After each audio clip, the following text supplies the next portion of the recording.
What's up, everybody? Welcome to the Knighted Ones podcast, episode number 10. We are the only podcast that features a former UCF national champion, a former UCF radio host, and several podcasters shooting the breeze, talking UCF sports. Today, we're not quite at full strength with our normal host, Roger, is out tonight, so I'll be taking over hosting duties for tonight's podcast. We'll talk about the West Virginia loss and that whole debacle, preview the Cincy game, and we'll also have a special guest tonight to preview UCF basketball. But first, let's introduce the team. I'm going to bring in Mr. Trey Neal. How are you? What's up, man? How you doing, Alan? I'm doing good, thank you. Next up, I'm going to bring in our favorite Josh Lazar. How are you? I'm doing good. Let's get up the enthusiasm here, right? Let's do it. This is Rogerless Day. I love this. Don't tell him you said that, although he's going to see this. I already told him I had some stuff for him. It's all good, though. It's all in love. It's great to be here. Yep. And then finally, we have our special guest, Mr. Ben Stout. How are you, Ben? Hey, I'm doing great. Thanks y'all for having me. I appreciate it. It's exciting to come on this show with you guys and talk a little hoops. Absolutely. And for anyone that doesn't know Ben, he's a former UCF basketball player, played center for the Knights back in the early 2000s when UCF was part of the Atlantic Sun. Since his playing days has ended, Ben has provided color commentary for outlets such as ESPN, and he's also co-hosted the UCF Nightline podcast, which are friends of the show. So thank you again for joining us. Absolutely. Yeah.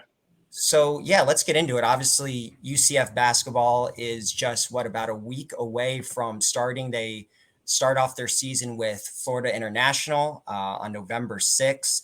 And it's a big year of transition for UCF basketball. Obviously, their first year in the Big 12, which is arguably the best basketball conference in the country. So we already know they kind of struggled even in the American, and now they're going to be playing some real heavy hitters, a lot of past national champions like Kansas and Baylor. So, it's going to be tough for them. But, Johnny Dawkins is trying to put together a good team. A lot of transfers, a lot of guys left. Obviously, Taylor Hendricks went off to the NBA, to the Jazz. So, Ben, what are your expectations for UCF basketball this year? Should we have any expectations, or is it just try to get better a little bit? Yeah, I mean, it's going to be a tough season, right? I mean, you just said it. We're joining the best, statistically and almost objectively, the best basketball conference in America. It's been rated the best basketball conference in America, like 8 out of the last 10 seasons or something like that. I mean, the Big 12 is just, I mean, we're having a tough time introducing to the conference in football this year, but it's certainly expected that the road in the Big 12 is going to be a very difficult one for UCF. I mean, we had an up and down season last year. Certainly started off pretty well in the non-conference, and once we got into the meat of the conference schedule, we got a few injuries here and there. It was a tough season overall in our last season in the American, and then so we go from a conference that in their best years would get maybe 3 bids to the NCAA tournament to a conference in the Big 12, and this is where the opportunity lies in the future, and hopefully even in the near future. But where the opportunity lies in being in a conference that is that competitive nationally is that you go from that to, if you just have a winning record in conference, you have a very good chance. I mean, a very good chance of being an at-large bid to the NCAA tournament. So there's kind of two sides to that coin. The competition is going to be extremely fierce, but the kind of upside to that is a number of things. What I just mentioned there with being able to have some success, and you could reach the postseason. And also it helps in many other things. Obviously, recruiting is a big deal, and it's something that we need to continue to pick up on. We've had some success over the last couple of years with that, as you mentioned, Taylor Hendricks. But Yes, it's going to be a very tough season. We're picked to finish last by all the experts in the in conference. I mean, almost they weren't unanimous on who would win the conference, but it seemed to be pretty unanimous on who would be the 14th team in the conference. And so I'm sure Johnny Dawkins and the team has kind of looking at that as only go up from here and try to make some noise this year in our first year in the Big 12. Yeah, it's a good point. Good preview. You talk a little bit about recruiting, and you think the Big 12 label would, really boost the recruiting. But, looking at the Knights 23 class, it seems like they only signed, one guy out of high school, a 3-star recruit. And then, when we have 6 transfers, which obviously in today's, college athletic world, a lot of teams are relying on transfers. But are you surprised there hasn't been a bigger boost to recruiting? I mean, just because Big 12 basketball, I mean, that's even better than Big 12 football. So you would think a lot of guys would want to, play in a conference like that. Or, did Johnny focus on transfers just because of all the depth and all the talent that we lost from last year's team? Yeah, so we had a little bit of a tough year recruiting wise as far as the high school recruiting goes. We were able to keep, or I should say, sign and keep Kome. I was promising myself I was going to listen to this little. I was going to listen to the little thing on how to say his name today, and I just got caught up and I didn't say it. So Kome, you know him. And he looks like he's going to be a very promising freshman, but he was supposed to be part of a three-player class that was going to come in here. Another player out of Indiana named Joey Grant that wound up going to another school kind of last minute, kind of decommitted last minute. And another player that's out of Montverde Academy here who also had a very tough name to say, a lot of talent there that decided to go to another school. Now that's on the high school side, but we did get 2 international players that are high school age essentially that have been playing high level basketball overseas. And so there's some talent coming in from the freshman class there as well that are trying to make a name for himself. I think Kome is going to be a guy that's going to certainly contribute to this team. But you're right when you say that we are going to rely on transfers this year. And Johnny was able to. He's shown that he's been able to play that game pretty well over the last few years. I mean, some of our top contributors have been transfers. When you look at guys like Darius Perry in the past and some others. I mean, we've even Terrell Allen and Colin Smith in the the great year in 2019 there. I mean, those are 2 transfers that Johnny Dawkins came in, and who could forget his son as well. So bringing in those guys as transfers has certainly shown some success in the past. And we've got a roster of them this year that are all coming in here trying to contribute, and I think we're going to see some big minutes from a good amount of them. And also we didn't just get players that had been in, maybe they were a freshman and transferred after their freshman year. I mean, we're getting 5th-year guys, we're getting seniors, we're getting juniors that have played high-level basketball for a number of years, and so hopefully we can rely, and we can go through them, but certainly, hopefully we can rely on them bringing that experience in, especially ACC basketball with DeMar Langford and a few others, and big-time college basketball, and bringing that experience into our team when they're first year in the Big 12. Yeah, no doubt about it. Josh, Trey, you got any questions? No quick questions, but it's Kome and Mobo. Kome and Mobo. There you go. Thank you. I just want to make sure. Yeah, as soon as he goes on Twitter or X or whatever we call it, like, come on, Ben needs to know it. Kome. I know. I'm sorry, Kome. I apologize. Listen. Spoiler alert, that's why you mute your mic and ensure that it's right and then come back on the podcast.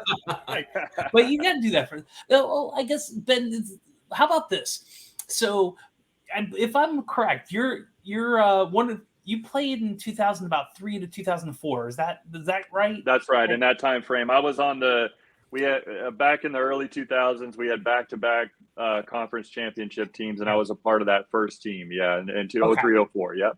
So we're about 20 years past the 03-04 season. Yeah, we know I was. Yeah, that's right. I was that's going, right. I was going to school there too, right? So here's a question. What experiences do you remember coming into those type of seasons, and what might the team now be feeling or thinking about? Less than a week away. I think November 6th is our first game. Moving on forward to a season with some uncertainty, although you probably have less of that.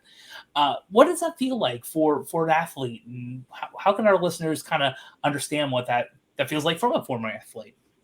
Yeah, I mean that's a great question. I mean, I started at UCF in 02, and so I came in. I redshirted my first year, and we had a very good team, a 20-win team, and 21 win, I believe, in 02-03 season. And we had some seniors that left that team, but coming in, I came in with a number of guys that came in for the first time at UCF in their junior year. So we had some junior college transfers. Plenty of UCF fans will know names like Dexter Lyons and Roberto Morantine, and these are guys that came in my freshman year as juniors. Rob Ross is another great name. Oh yeah. We came in my freshman year, they were juniors. So going into my sophomore year, or I guess my redshirt freshman year, and their senior year, we knew going into that season that we were going to have a special team. And one of the things that Coach Dawkins talked about in his press conference, kind of previewing the season, is the amount of chemistry that these guys have gained right away. It seems like they do have a special bond, even though they're all coming together from different places. A lot of these guys, played high school ball in Florida in general. I mean, they're probably familiar with each other and from that time. But also, sometimes you find a special combination of personalities, and I think they developed that in their time overseas, in the tournaments that they played in this past summer, and the time they got to go to I guess it was Italy, I believe, but they were able to go over to Europe and spend some time together. And not the entire team was together, but most of the team was, and I think they created a special bond there. And the reason why I bring that up in that context of your question is because that going into that year, which wound up being a very special year, broke the school record for wins, win streak, I should say. We had 14 wins in a row. Went to the NCAA tournament, won our conference, and all of that. It was just a very special year. But going into that season, Coach Spira at the time, but all of us really felt it, is that we felt a really high level of chemistry, togetherness. And we knew that we had the right pieces in place. Maybe not a bunch of individual players that were spectacular, but all of us together could certainly do something special. And obviously, all of us UCF fans hope that is the same combination that we see in front of us with these transfers who have come in. But that was something that it seemed like a few times in Johnny Dawkins' press conference that he made a point to say that the chemistry has sparked faster than he's ever seen with some of the teams that he's put together, which is high praise, considering that as we just talked about, he's relied on some transfers in the past. I was about to say, I'm looking back at that team, and I know Dexter and Roberto, but I mean, Gary Johnson and Marcus Avant and Josh Pep, that was a stacked team. Yeah. Josh was a freshman there, and Gary Johnson was on that particular team. I remember even Coach asking me at the end of the season what I thought was the reason why we were successful, and I mentioned all those things that I just mentioned, chemistry and we really loved each other on and off the court, and it was just it showed. We were very much together. But then I kind of stopped myself and I said, and Gary Johnson. Yeah, I was about to say, did he go off in that Pitt game? If I remember, he dropped. I'm not even looking this up. I thought he dropped like 20 or 20, like some ridiculous number. I think it was. I think it was him. He really shined in the following year when he was a senior, because he was a junior that year. But when we went against UConn in 2005, he just blew up and he had a bunch of threes. But that whole season he was amazing. But when he came in as a junior, he was somebody who had, honestly, from freshman year of high school to the 2 years in junior college, he had lost like 2 games in his basketball career. And he brought that type of winning mentality to our team. He's the best point guard by far I've ever played with. And yeah, Gary's something special. And there's a reason why he played overseas for as long as he did, along with Josh and Dexter and Roberto as well. And we had Josh Bodden on that team, which was just a huge senior leader for us. He was my roommate on the road. Josh, Troy Lindbeck, Will Bakanowski, they were all in my wedding. And so we got a huge group text of UCF basketball, family that all those guys are on, and we communicate all the time. So we're really, it's good to be part of that brotherhood. So that would be, we have a text talk thing here. It'd be amazing to see some of the text talks between different basketball players. But I'll give you a little insight of that. Just a small one. It's, okay. On Thursday night, they're doing a thing at the arena. It's like a celebrity, kind of game, to preview the season. And MOD has been trying to, Mike O'Donnell has been trying to get us to join that, and all of us have just leaving them. We're like hanging about to dry. Like Jermaine Taylor's got his back, but Jermaine Taylor also played in the NBA. So I'm about to say, Troy Lindbeck good luck versus MOD. To you and your knees, Mike. I'm about to say MOD and Troy Lindbeck in a 3-point contest would probably, Troy still has to be able to hit him. I mean that you don't. Yeah, he can, but you just got to ask him. I mean, he's the best player ever. I mean, you just got to ask him. He'll tell you. So getting a little back to this current season, could you talk a little bit about some of the senior leadership that might be coming back, CJ Walker and some of the others? What is that going to feel like? From your experience, from your perspective on this team, because I know there's a couple of freshmen and transfers coming in, but I feel like the seniors or at least those who've been here a couple of years are really going to potentially pull the team forward as they need to be.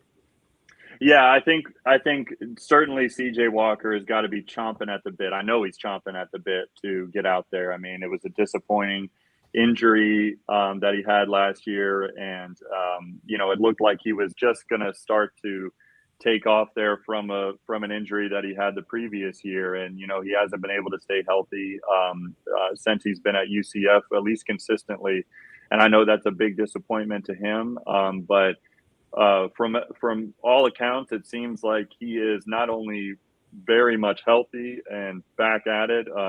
He said he's got the 45-inch vertical that he's ready to debut. But that type of struggle that he deals with, or that he has dealt with here at UCF, just having to, fight his way back from an injury, and then you get injured again, and that struggle that he has to personally deal with, I think, is going to help him in the leadership standpoint. I know that him being on the sideline and sitting next to the assistant coaches and really learning while he's trying to rehab outside of the games and everything, I think that has probably made him a more well-rounded athlete in general, as far as giving him the ability to really understand the game, not only understand the game, which he's played his whole life, but certainly understanding exactly what Coach Dawkins is trying to get out of this team. And so I think he can really carry that through. And the other guy that, as far as has been here for a while, he's a junior, but he's been here for a while, and is somebody who we're all really looking to take a big step forward. I know Coach Dawkins included, is Darius Johnson. Yeah. He's our point guard. He's going to be our starting point guard, I would imagine. I would be surprised if even some of these talented guards were to take that spot from him in the beginning of the season. He is going to be our upperclassman, our point guard leader. He's going to be the extension of Coach Dawkins on the court. And I know that that's what Coach Dawkins is looking for from him, and continuing to, develop that. He showed signs, even as a freshman, that he could step into that role and be a leader on this team. I mean, I think that he was, he's been a vocal leader since day one. Last season, he certainly stepped into that role 100%. He was the leader on the team, and he had to be. But I feel like last season, from a basketball standpoint, he would probably say this, that especially when it came to outside shooting, he needed to improve on that. And so I'm hoping that over the off season, it's been a point of emphasis for him, really improving his outside shot. All young players, you want them to be able to put arc on your shot and give it the best chance possible. But it's almost, you'd almost like him to take a little bit of that arc off of his shot. He almost seems to do too much of a rainbow where he doesn't quite give himself the best chance to get it in there. But I'd like him to be better in his decision making in regards to shot selection. I'm not terribly worried about his decision making in regards to assist and getting his teammates involved. But I'd like to see him show improvement in his shot selection, and that's what I mean from a decision making standpoint. I think that he can, if he takes better shots, maybe tries to really get his teammates involved early on in the game, and then figure out ways to get himself involved as far as shooting goes later in the game. That might be a winning formula for us. And then one thing that I'll say that he does really well, has since his freshman year, is getting into the paint and creating for himself, driving through contact and finishing through contact, or getting his teammates involved. I feel like that's a part of Johnny Dawkins' offense that hasn't been totally utilized since BJ Taylor was here, is the ability to these big, strong guards that we have, Darius Johnson included, and we've got a few of those guards coming in. Shamari Allen is one that is excellent off the dribble and taking it into the rack, and so I'm hoping that Darius Johnson can really carry that part of his game through, where he can get into the paint and draw attention to himself, dish off to these guys like Omar Payne that can just dunk the ball, and take that pass and dunk it through. And so that's what I'm looking to see out of this offense a little bit more with Darius Johnson at the helm. Excellent. And yeah, thanks for that. It's really interesting to hear that perspective from someone who might know just a little bit more about the team. Yeah, absolutely. Yeah, it's I mean, you mentioned it. There's 6 or 7 transferred. I mean, I know the names, but certainly had to look up a lot of YouTube highlights to make sure I knew who the players were.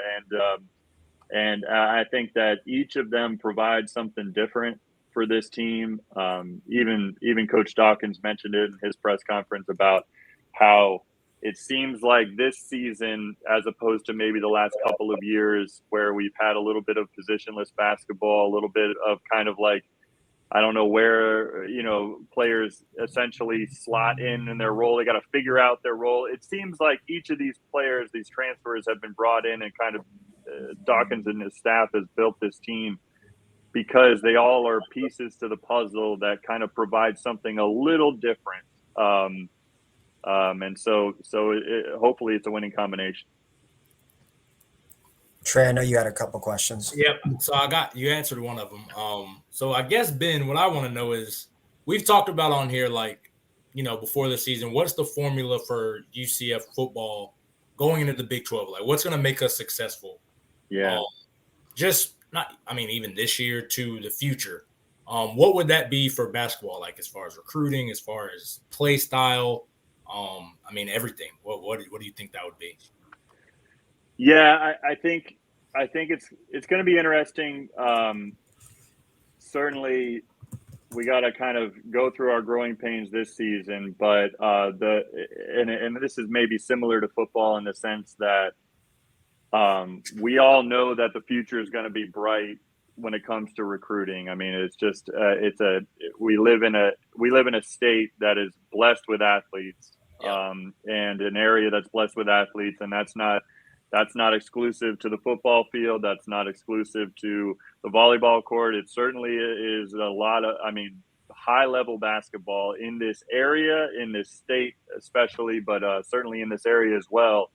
And so the hope is that with the Big 12 entry and some success this year, the recruiting just continues to step up. I mean, like I said, when it came to high school recruiting, it really did look like it was going to be something special this season, and we had a couple players drop off, but we were able to keep the right players and gain a few others. And so I think the recruiting is the number one thing, but and this is maybe football certainly, as we always say, it drives the ship, right? I mean, it's the number one moneymaker, and so therefore it should gain the most resources as well, or commit the most resources as well. And I don't want to necessarily use this as a kind of a broken record or an excuse, but we know the reality is that our investment in our basketball program has to increase. It's just the way it goes. I mean, we've sold more season tickets than we ever have, and that obviously has a lot to do with the when you got teams like the number one team in the country, Kansas, coming into town. It's not too hard to sell tickets. That being said, so we've got some resources coming in where we got season ticket holders more than we've ever had. We need more of them. But I think just the commitment to the funds, whether it be extension of the NIL programs to more basketball players and attracting more high level basketball players, but also the little things like we charter flights for every game, right? Not just certain games. Upgrades to the locker room, upgrades to the weight room. There's things that can be committed to basketball that make a difference in the overall scheme of things when you're talking about playing in the best conference in college basketball. I mean, you've got to compete on every front, not just the basketball court, not just the practice court, but every front. And so before, or as that hopefully continues to rise, our success as a program continues to rise, and our expectations rise with it, and everything can happen that way. But I think that because of the great success of the football program, and then of course our first NCAA tournament win in 2019, and on the basketball side, and we had that great special year with that, just really good team,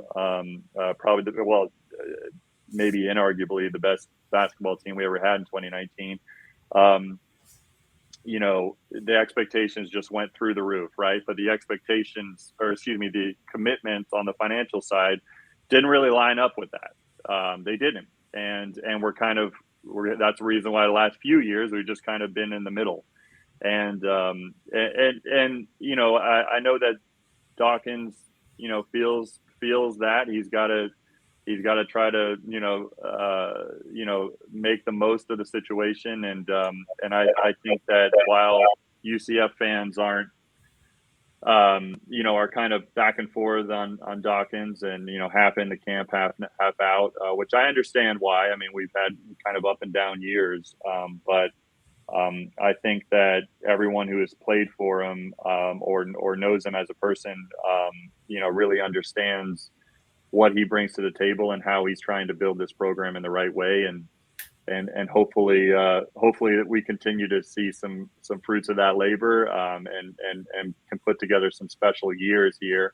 Don't know if it's going to be this year. I hope we're going to exceed expectations. But like we talked about, we've got a tough introduction to this conference. There's no doubt about that.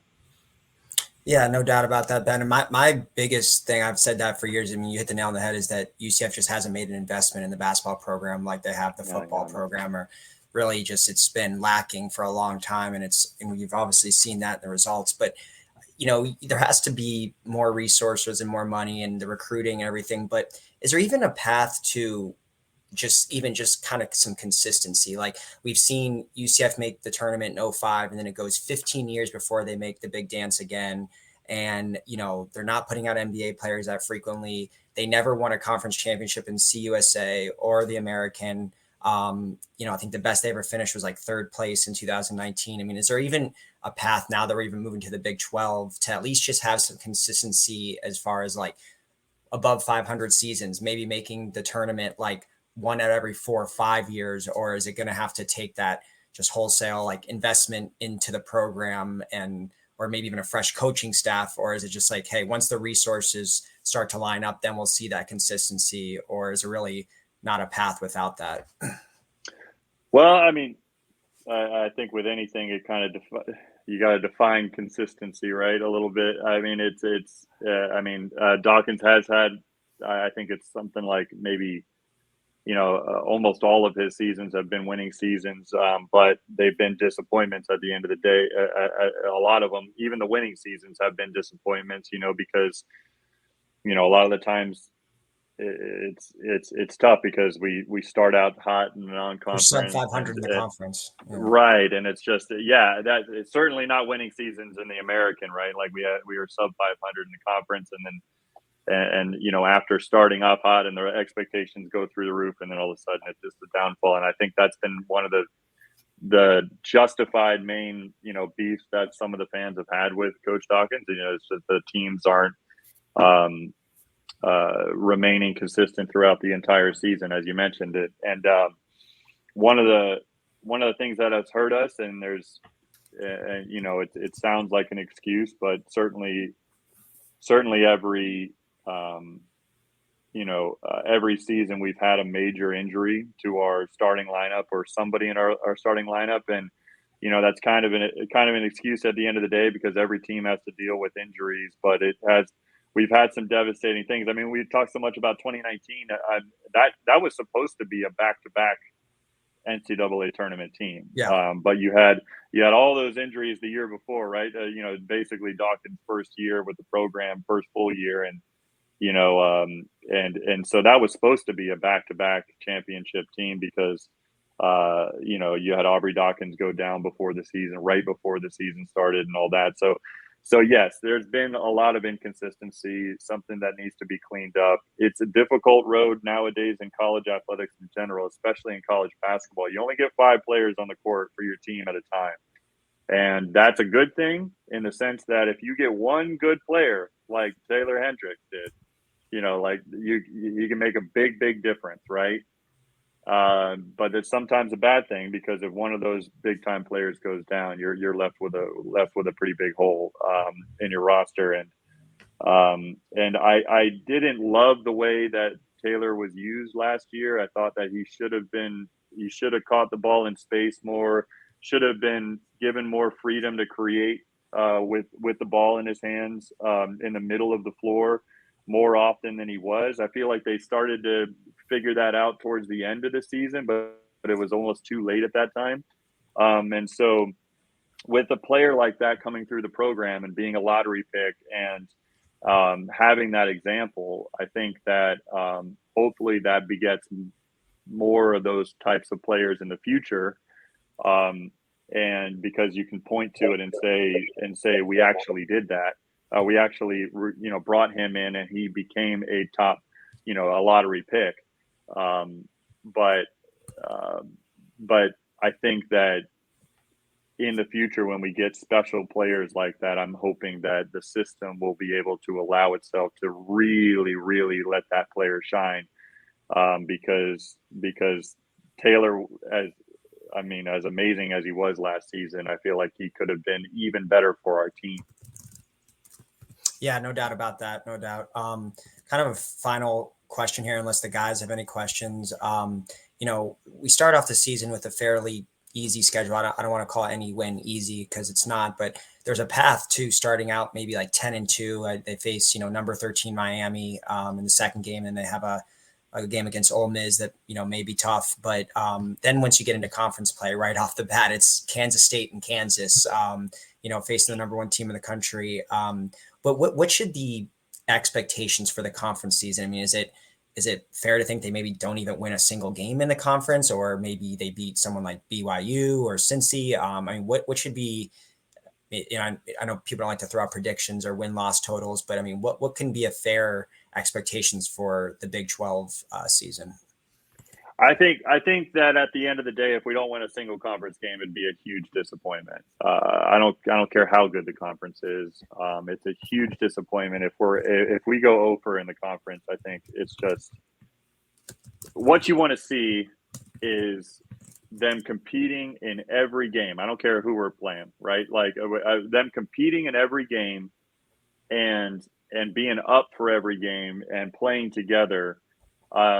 And in certain teams, like you mentioned, Cincy, BYU, I would argue Oklahoma, and a few others, like you should be able to get over the hump against a few of those teams, right?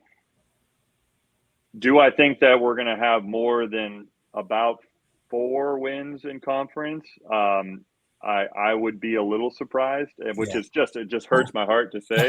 I mean, before the season even started, it just hurts me as a UCF basketball alum. Look at the conference. It's just so Ben, stacked, we get it, Ben. Before me and Alan were like, as non-biased analysts, we're like, where they're going to struggle. But as fans, we're like, of course we're going to win every game, Yeah, we're like, oh, yeah, we're going to go undefeated. We're going to beat Kansas game 1, baby. Let's do it.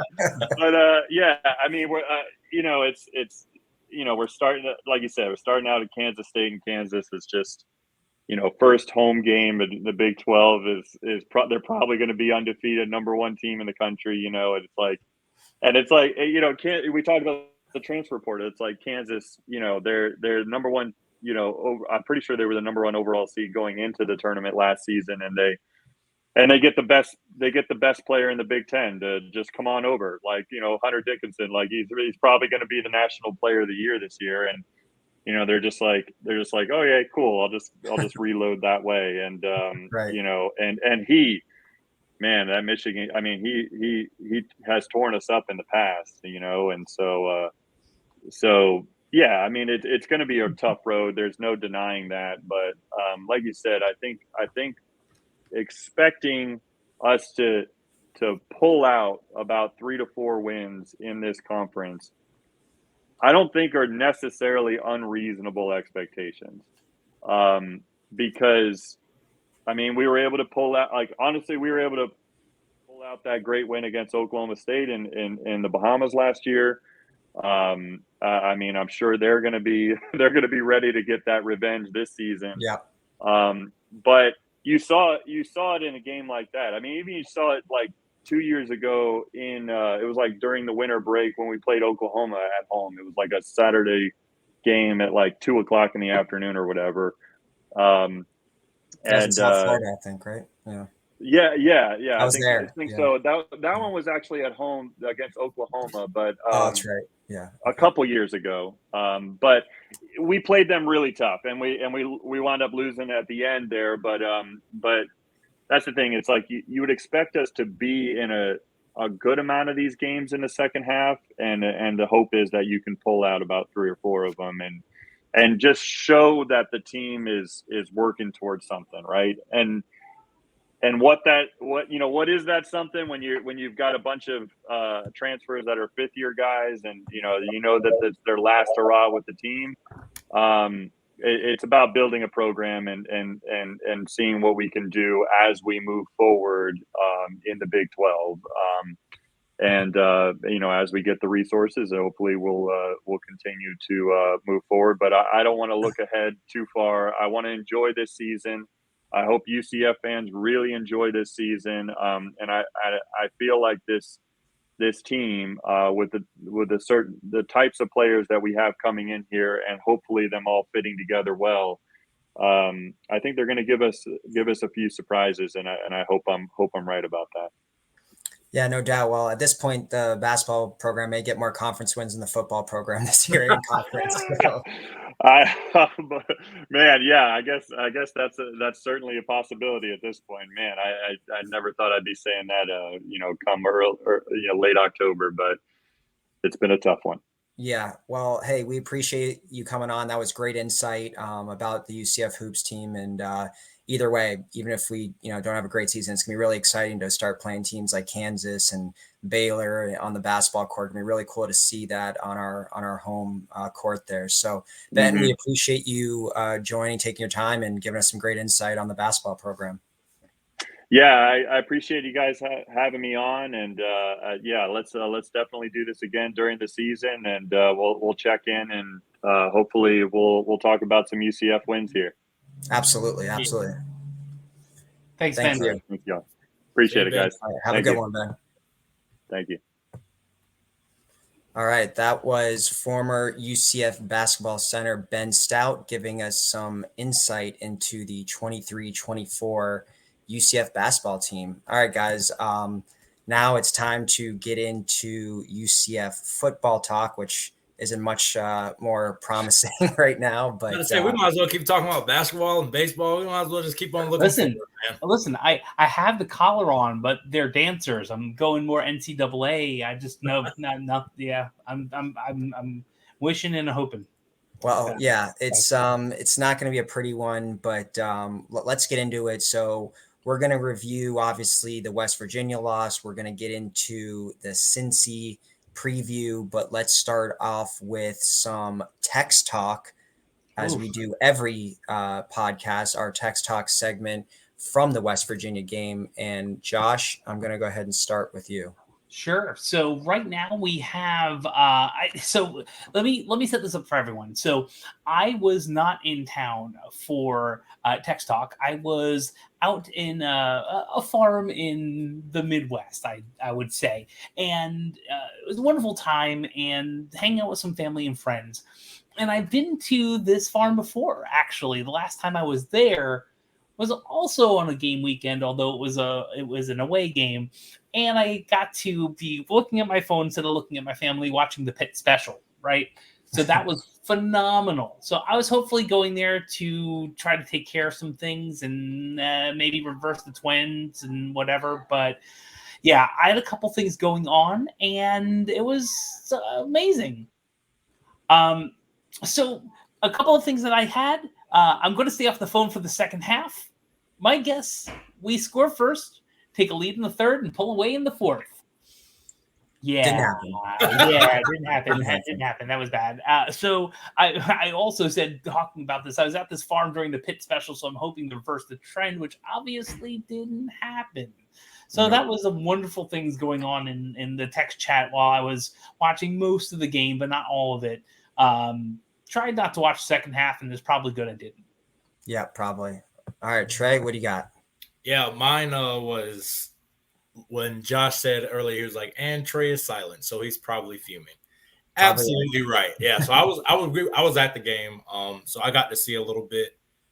It's different seeing it, on the sideline. I watch the guys' mannerisms. I watch, kind of like what Alan talked about, how they respond to adversity. Who's talking on the sidelines when something bad happens? Who's talking when something good happens? Because to me, that tells you about our team. It tells you about the kind of guys you have in the locker room. So, yeah, man, I was fuming, so I wasn't really texting that much. But I'll get into that a little bit later. And then my second one is not really a text. I sent a picture of me and Shaq. I thought it was pretty cool that I was able to see Shaq and actually meet him. I told him, tell Chuck to stop saying stupid stuff on TNT, and he started laughing. But yeah, I mean, awesome. To keep it to where guys aren't mad, because we were mad during this game. I'll lighten the mood, and maybe I can get Roger the next week to post a picture or something. But yeah, I got to meet Shaquille O'Neal, man. He's arguably a top 10 basketball player ever, and he's a fellow 7-footer like Ben. But yeah, I thought it was pretty cool. He's a down-to-earth guy, and he actually DJ'd a little bit before the game at the Plaza, so I thought it was pretty cool just sit and talk to him and meet him. Yeah, that's really cool. Awesome. And then what I had for this week was what I just think is kind of like just really sums up our seasons. We are still a couple of plays away from winning this game. I doubt we do, but we could. And that just feels like our season in a nutshell. Like we've been close in a lot of these games, been in it in the second half. and then we make some mistakes or something happens and then it blows up in our face, which has been happening pretty much feels like every week. The other one I had was that interception was insane, should have been a catch. And then he, meaning Javon Baker, kicks the ball up and it, gets a pick. I mean, that's what the second or third time that's happened this year with these insane interceptions. But, we'll get into it in later on in the show. But at the end of the day, if you're a good team, you can't have 4 turnovers, even if they're crazy turnovers. It just can't happen. So that's what I had. So that is this edition of the Text Talk. So let's get into, UCF's performance in this game. Obviously, it was close through the first half, obviously, the third quarter as well. And then it kind of came tumbling down in the fourth. We had another defensive lapse. We got, I guess, kind of what I think Trey and I said for our poison pill was that the Oklahoma game was just a mirage, which it ended up seemingly was. West Virginia ran all over us for nearly 300 yards on the ground. We have 4 turnovers in the game and then another fourth quarter collapse. So pretty much exactly what's happened the last 5 games for the most part happened again. So, thoughts, my thoughts on UCF performance is just, I'm questioning everything right now, from the coaching staff to the talent to the depth. Obviously there's some encouragement that we have been able to be in every game. It's not like we're getting waxed outside of, the one Kansas game, but to see the same mistakes over and over and over again with turnovers and fourth quarter deficiencies and, struggling when it matters most is just really disheartening to see that. And it was a week where once again, we were favored to win and we don't do it. We're at home, at homecoming. We hadn't lost a conference game by double digits since 2016. So it had been 7 years since we had lost that much at home in a conference game. So it's just disappointing. It feels like the season, went from spinning out of control to it has spun out of control. And I don't know if I'm questioning if they can even win another game to this point or even get somewhat semblance of getting their season kind of back on track. And it's just been disappointing for that because, you hear Addison Williams every week say the same thing. I didn't have my guys prepared for the game. And I know that's probably just coach speak because he's not going to go up there and start slamming the players or the coaches and calling people out and having the media have a frenzy. But it's just like, all right, well, come on, let's get prepared, or what's the issue? So Trey, I'll let you start here. I mean, what was your thoughts on just the overall game and UCF's performance? Yeah, I mean, like you said, it's the same issues that we had are the same. Nothing's being fixed. We said it last week. We hope this was a turning point. Even though we lost, we hope it's a turning point in the season because they came out and showed us something different. They showed us some fight. They showed us sound tackling. They showed us being able to stop the run. They showed us really good football and a formula to beat a top 10 team that ended up losing, by the same formula we had. They showed that they could do that. And we were just hoping that, bye week issues, they got them fixed and we can move forward and build on it. Well, that was 1,000% not the case, and that's what I watched. And that's truly what I was worried about. I was worried that Oklahoma's not really that kind of creative run team. They like to spread it out and throw it. They run the ball just to keep you honest, but they're not really a heavy run committed team. One of the worries we mentioned, West Virginia is a top running team, not only in the conference, but in the country. And those are the teams we've struggled with. We can't fit the run. We can't tackle. We can't do that. It opens everything up. I mean, it opened up the pass game. It opened up the quarterback run game on boots. So that's it. What really disappointed me the most, and that's kind of what I was talking with guys, were the players there's no leadership. It's easy to, rah and hype and, be a leader when everything's good, when you're scoring touchdowns, when you're up. It's so easy to do it. In that fourth quarter, me and one of my, a former guy, all we did was watch, because we were closer to the offensive side. We watched them after each possession. JRP, he didn't play well. I don't think he played. It was because necessarily of him. He had some poor decisions, obviously, but he also had some like you said, the crazy pick. But I can say he's the only one who try to get the team up. But again, how can you really get the team up when you're turning the ball over? Like nobody realistically is like, all right, man, like you try to get us up. You're the reason that we're even having this conversation. That's just the reality of it. But outside of that, nobody else would say anything. I watch linemen just sit there, 3 and outs. They come back, they sit there, and they act like they just 80 yards, 10 plays, and had a great drive. I've watched the receivers just sit there. We watched them literally just sit there after turnovers, after 3 and outs, not do anything, no leadership. And then it sucks because then you get after the game, you get on Twitter, and they're like, you see the comments of the reporters of the guys after, and they're like, oh, we're going to see what UCF's made of. No, we know exactly what you guys are made of right now. You guys do not respond to controversy. Like, you don't respond to anything that is negative. Yeah, you respond 0 to it because why does it take you 5 losses to, okay, now we're going to see what we're made of? No, we know what you were made of when you lost to Kansas State in the 4th quarter. We knew what you were made of when you blew a 28-point lead to Baylor. We knew what you were made of when Kansas was running the ball down your throat. Nothing happened. Like, we know what this team's made of. The time for talking is over. Like, and I hate saying it because, again, I was in these shoes. But there's not enough guys that are dogs on this team. There's not enough guys that when something's going wrong, you need to chew into people. You need to be pissed off. It's too many times where I'm watching them just sit there, not say a single word, and they're waiting on coaches to say something. At the end of the day, the best teams that I've ever played on, from high school to college that I've ever seen, were player-led teams. We didn't need the coaches to tell us what to do. We didn't need the coaches to say, hey, this is what we're doing.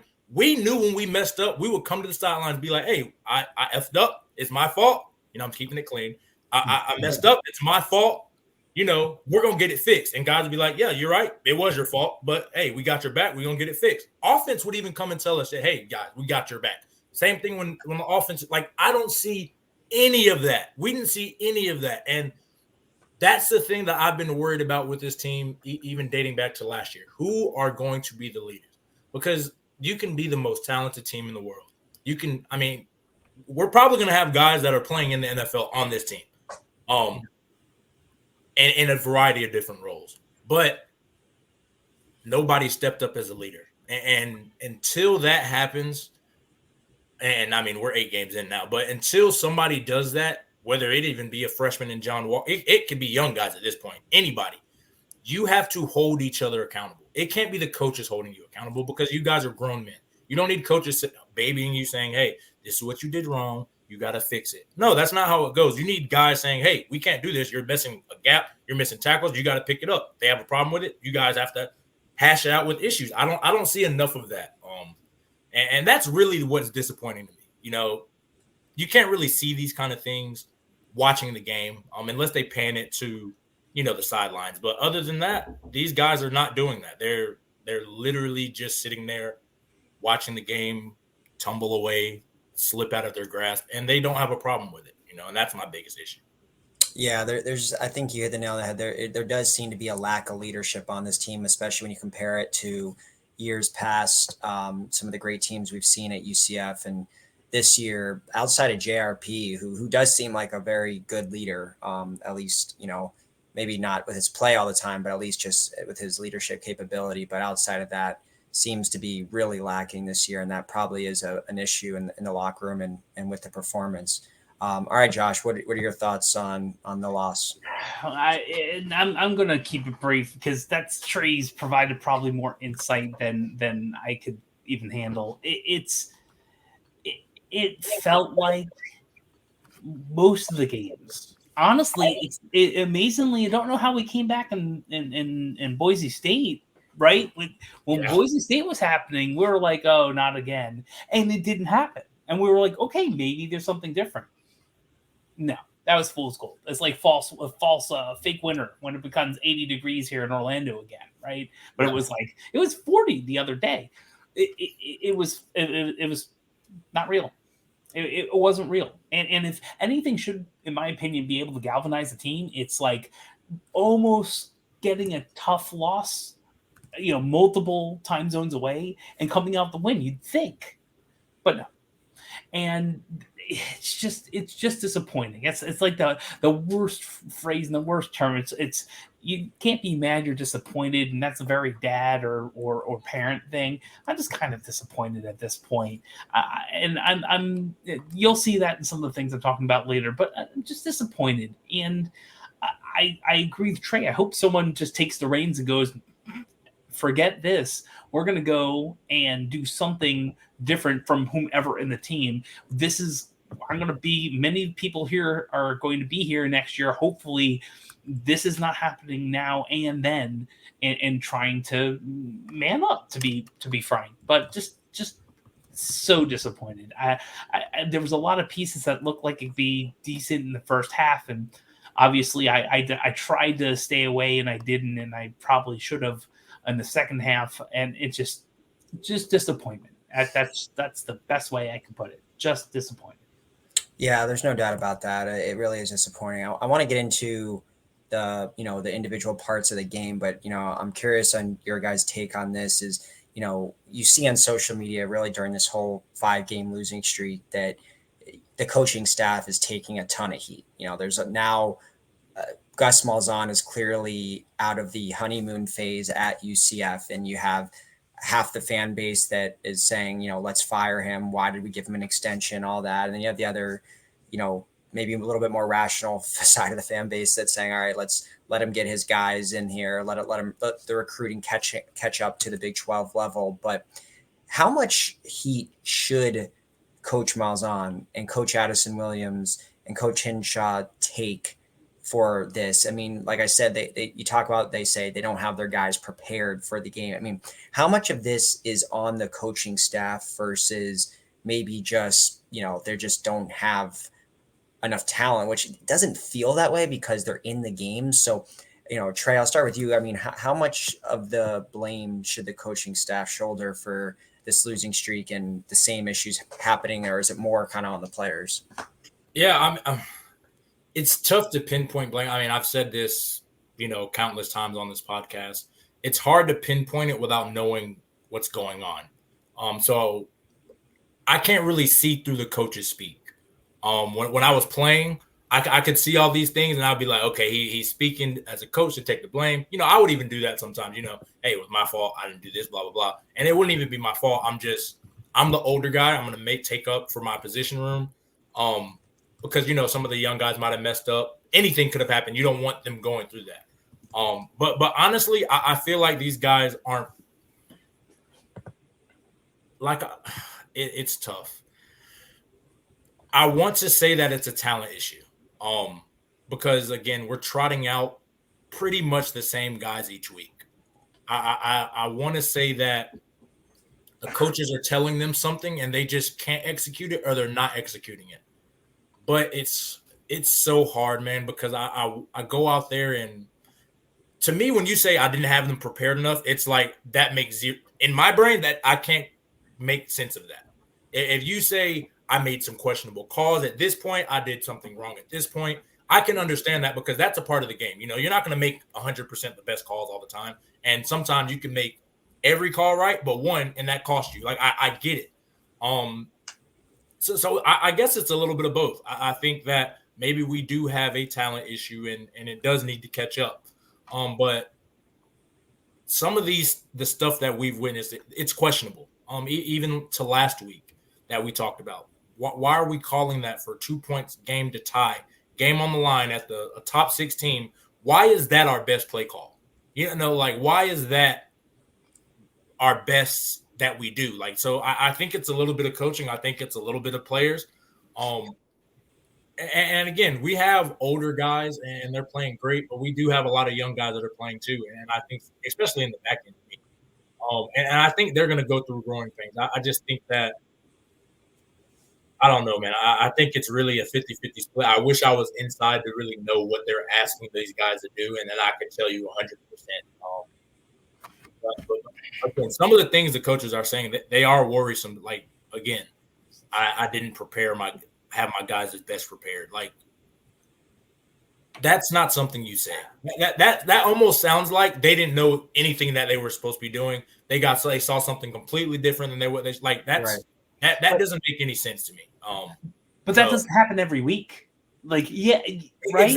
Exactly. Like it to me. Okay, we're gonna be real. What did we say, Alan, Josh, even Roger? What have we said? We know our weakness is power running, teams running the ball down our throat. If we know that's a weakness of our team, if we know our strength is in the back end where we can, tell Thornton and Brandon Adams and those guys play man cover, take away. That's our strength. Why are we not almost just loading the box and making teams throw? If we lose in the air, we lose in the air. Yeah. Like, why has that not been an adjustment? And again, we watch it. We see it every week. We are just getting gashed in the run game. And this is since the fourth game of the season. We've been getting gashed in the run game. So, like, to me, that's where it's like, coaches, what is so hard about what we're doing? Like, I'm that's where they lose me a little bit. And I think that's where the coaching issue is, because you haven't seen those kind of adjustments. You haven't seen those kind of, we're stopping the run at all costs. If you're going to beat us in the air, you're going to have to beat us in the air. We have not seen that adjustment yet, in my opinion. But again, the guys, they might just not be good enough. And that's a reality that we had to face in 2015. We had a lot of talented guys on the team. But even from a recruiting standpoint, sometimes it just doesn't pan out. Sometimes this situation isn't the best situation. Sometimes it just doesn't click until maybe a year, 2 years, sometimes the last year. Sometimes that's just what it is. And again, it took 2 years' time to get another influx of talents of that 2016 Mackenzie Milton, Adrian Killens, Gabe Davis. A lot of those guys were a part of that building block. We were more so, we were talented guys in our own right, but we were the guys that kept it together. We've been through the mud. We've been through nobody in the fans. I don't think there's enough of that either with these guys. Again, I referenced my time back in Nebraska that I always thought was a problem. We were 0-6 and we were selling out the stadium. When we were, I used to tell those guys, man, we were 0-12 at UCF. Nobody's coming to these games. Like, y'all don't understand. Like, the mentality is different. Like, if you are being supported and you're playing like trash, what makes you want to change how you're playing? Like, that made us want to change. Like, we're so horrible. And then they come back game one of next year and everybody's there like, okay, we got to keep winning because we love this. Like, we haven't seen this in a year. Like, it's almost getting to that point to me, like, looking back. Why are you guys complaining about the student section? I know there's people on our team complaining about, the fans aren't packed. You guys are not playing deserve any fans. Like, we're not playing at a level right now where people should pay money. People should come and watch this team play. That's just the reality of it. And again, as supporting fans, we want to do it, of course. But as a former guy who has seen the worst of the worst, who put in a little bit to make it to where it's at now, it's disappointing that that's what guys are worried about. It's disappointing that you see that on the sideline. So, sorry, I got off the topic a little bit. No. Again, I good think rant. Good rant. I do think that it could be 50-50. I think it's some players, and there's things that the coaches are saying that they are worrisome if you haven't prepared your guys to the best. I don't know. I could count on my fingers how many times that happened. In games where we weren't the best, like Coach Frost, those first 2 years, I could count on my fingers how many times we weren't, prepared. We were always prepared. It was just a matter of us executing. That's two different things. Yeah. So Trey, I have a question because it kind of goes to my answer to this. Do you ever think in times in 2017 that Mackenzie covered up deficiencies in the offense or defense with the level of play he was at, where if it was anyone else or with any different lower level than him, that some of those things would have been widely exposed? Absolutely. That's in this age of football, the quarterback, if you have a great quarterback, you can cover up so many issues. Granted, we had a great quarterback and we had very small holes on our team. But in times where our defense was struggling, our defense had lapses, we always knew we have the best quarterback in the country, of part of the best offense in the country with some of the best players in the country. And at the time, we thought the best play caller in the country. So there's a confidence that brews with that. There's like the whole motto was no fear of failure. We didn't care if we gave up 20 points. We didn't care if we missed tackles. We didn't care if we gave up touchdowns, because we're like, we have the guys that can match. And I don't want to put it, I guess, all on JRP in the sense because he's not Mackenzie Milton, and that's okay. There's very few people that can live up to that. I don't think Dylan Gabriel was Mackenzie Milton. I don't think he reached that kind of gravitas to carry a team on offensively. Right. That wasn't him. I don't think Mikey Keene was that. I don't think JRP is that. There's probably been 2 or 3 other guys, Dante and Blake, that have that kind of power of an offense. So I don't want to put it all on JRP, but it does when you look across as a guy who he's hobbled, he's hurt. So this isn't the JRP that was game 1. This isn't the JRP that is electric player. We know that. So that does play into it on defense. It plays into it on offense that the mistakes are very small. You're going to play a little bit more reserved. Yeah. But again, I don't know. It's tough decisions because to me, it's like if he can't give you that kind of gravitas, that kind of fire to spark the team offensively, you got to find the guy who does. Now, I don't know if the guy is in the building now. I don't know that. So maybe that's why they're rolling with him. But it's tough. And I do think, yes, quarterbacks can mask a lot of issues if you have them. I think perfect example was last year, Bryce Young. That Alabama team was not good. Mm-hmm. But he was obviously number 1 overall pick. He was a Heisman winner. Same thing with Caleb Williams at USC. When you have these kind of quarterbacks, they cover up so many issues because of how special they are. And we had that with McKenzie. It was just, at the time we also had great offensive receivers. We had great defensive players. Like it was a perfect storm. So to answer your question, a great quarterback covers a lot of issues. And I know you had something. To my point, I think so. I agree, and we've seen this throughout college sports. Period. Yep. And I think the coaches understanding what they had in the building, if you will, were over the top publicly and probably privately trying to protect JRP as much as possible. Because while I agree, he's good. When he's not injured, he is a solid, if not really good quarterback with everything he can do. And as soon as you lost that dual ability, which you have to have both in Gus's system and for him as an individual, things changed. And I believe, I think that the protection of JRP was understanding that he was going to be able to mask some of the things, like you said, maybe not everything, but mask enough to be able to have that 8-5 type of season or a darn good season. And when that went down, not only did we have issues both it seems like both team, maybe internally, perhaps as well, and Timmy tried his best, but Timmy wasn't it either. Yeah. And maybe he will be, and I hope he is. And maybe he'll go off to another team and do really well like every other quarterback from UCF does. And maybe he'll make another step next year. Who knows? But the reality is that there was a reason the coaching staff were trying to protect JRP as much as they were. And I don't think it was just, we want you healthy the entire season. Yeah. So how much blame does the coaching staff deserve?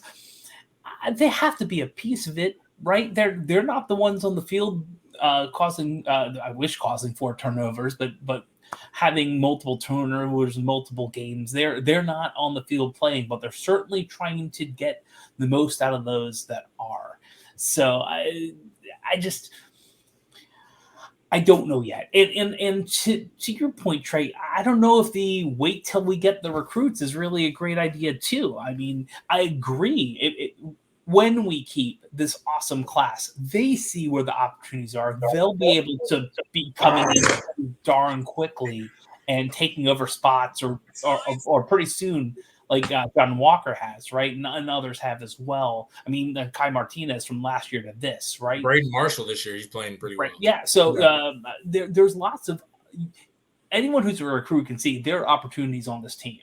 And even in running in the 2 deep even, right? Just to get yourself on there, maybe at 10 or 20 or 30 plays a game, depending on what you're doing. So the opportunities are there. But I don't know if we see continued experience and continued growth in the NIL era too. There's part of that, but I hope I am wrong. But to me, this feels like we need both coaching to take or hold. We need all the players we need while we're already at a disadvantage because we're not even getting the full Big 12 30+ million. Yep. While we're probably middle of the road NIL. It's going to be tough, but so the staff needs to improve. You're saying like they need to maximize more. I think that's exactly what it is. Yes, I think maybe one of the better things Scott Frost did was get the maximum not only effort but either pull the Trey probably knows this, pull the right levers or push the right buttons as a staff as a whole to maximize what was already a really good team. I mean, it's that's exactly what. Again, a lot of people forget Frost wasn't reeling in these top 20 recruiting classes. It was a lot of guys who were too small, under recruited. Like Adrian Killens, I think he was a low 3-star kind of guy. Mackenzie Milton, low 3-star kind of guy. Otis Anderson, like he might have gotten one big one. I think Snelson was a big guy. I think Gabe Davis was a big guy. Yeah. But like these guys weren't these highly sought after recruits. They weren't these highly big time guys that we're getting now. So it's almost like, how are we able to maximize? Like that's a coach. Like to me, that like you're speaking, that's a coaching lack. Coaches should not only be able to, and again, I think Gus is a great recruiter. I mean, even when I was in high school, Gus Malzahn can recruit his butt off. He speaks the right things to guys. He says the right things, and guys love hearing that. And that's a part of being a great coach. But what has always been lacking since even when I was in high school was, does he maximize the potential of his players? Does he fully develop the guys? That's a big knock on him. That is. And the thing is, you can get for example, you can get the high level 4-star guys. If they're only tapping into 75% of their potential, 65% of their potential, they're average guys. They're just they're another guy. So it's going to be a bigger disappointment. But when you have the low-level 3-stars performing at all conference level, all American type of level, that's what you need.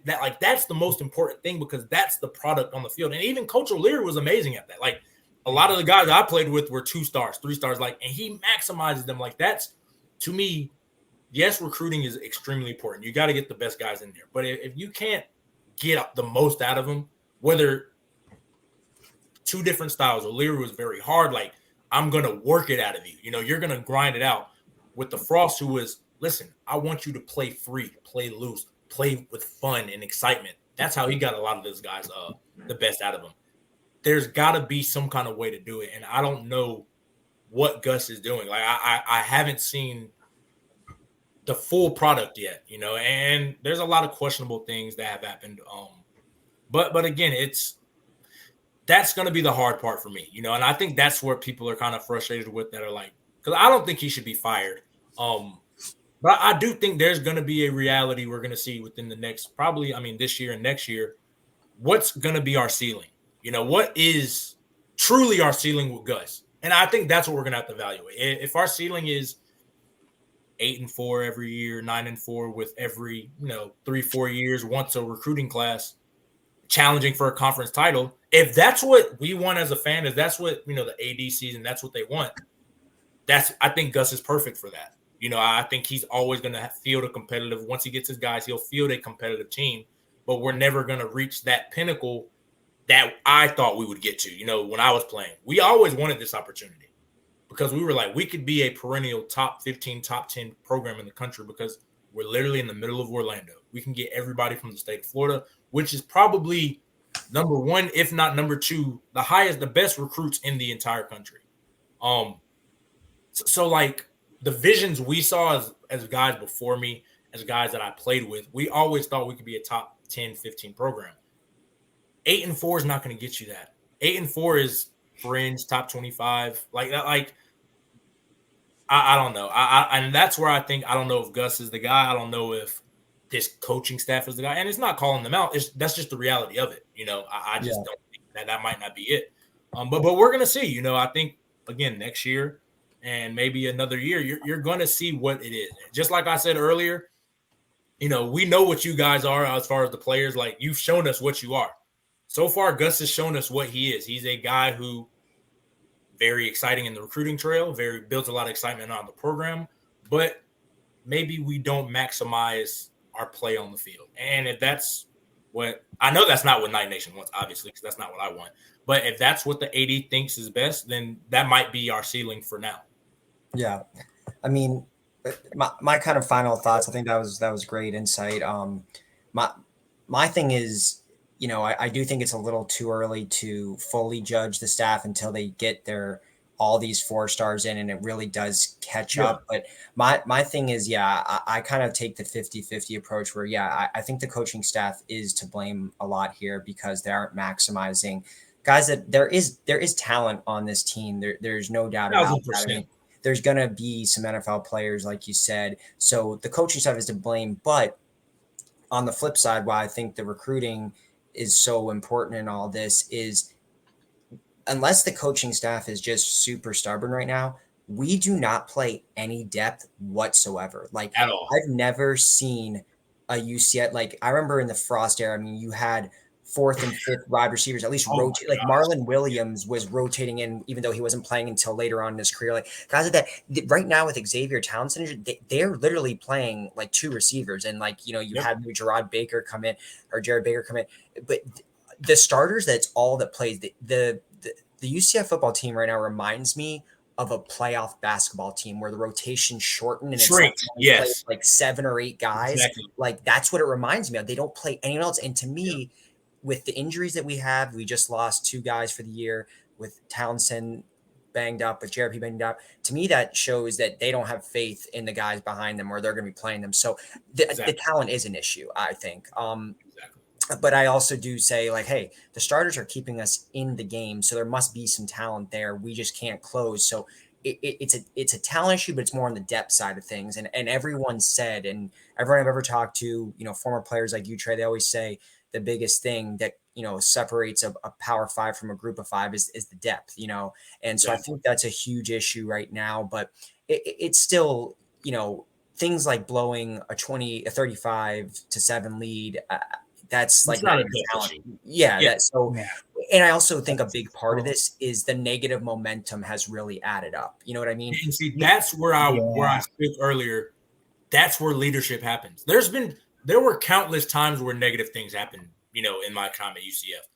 Every single time the leaders of the team, that is the time you step up. You don't do it when you're up 35-7. Everybody's having a good time. The fans are having a good time. Everybody is. It's when you see that negative momentum start happening. That's when the leaders, you put a halt to it, whether sometimes you have to be verbal and confrontational. Sometimes you just have to be like, look, man, it's all good. Like, I see none of that from any of them, And again, the only one I did see, and I'm going to give him credit, was JRP. But it does matter who it's coming from. It's hard when you have 5 turnovers to try to tell me everything is okay. It's like, dude, look in the mirror. The reason, that's just the reality of it. But like you're saying, Alan, the negative momentum is why that's an issue. And even going to, like you're saying, with the depth, man, I hate always going to that 2017 team. So, but even the 2013 and 14 team. Oh yeah. The depth behind when Josh Reese is your 5th receiver, you have a very good receiving room. Again, when Richie Grant and Causey, when those are your 4th, 5th kind of safeties and corners, you have a very good defensive room. When you can go 4 deep at linebacker, you go 6, 7, 8 deep. And we can't do that now. None of those guys even play. We don't even know if they're good because they don't play. That's the thing. Like, we knew back then, our 2s could be 1s. Some of our 3s could be 1. Like, that's the kind of depth, and we would show it. Like, we would go out, dominate, even in the midst of those games.